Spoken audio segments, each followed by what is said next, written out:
Ito patuloy sa aking pagre-report sa inyo tungkol sa mga development sa mga kaso na hinggil doon sa mga flood control project. At i-report ko po na ngayong araw yung AMLAC, yung Anti-Money Laundering Council, nakakuha na po ng 2 freeze order. This brings the total amount of assets frozen to about 12 billion pesos. Kasama po dito ang mga air asset ni Saldico, ang value mga 4 billion.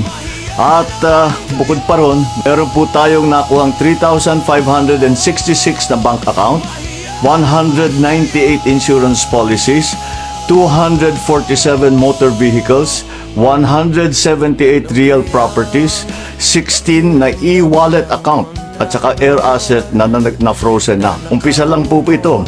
Mas marami pong asset ay mapofrozen para maibalik ang pera ng tao sa kanila.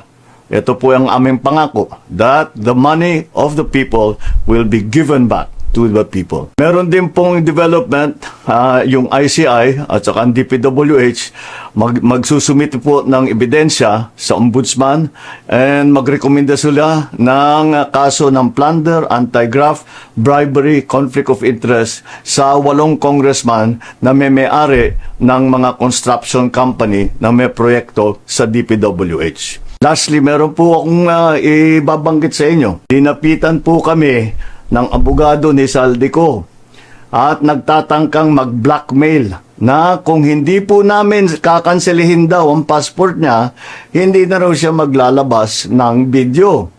I do not negotiate with criminals. Kahit maglabas ka na ng video ng lahat ng kasinungalingan mo na pag-destabilize sa gobyerno, gusto kong malaman mo, Saldi, makakansela pa rin ang passport mo.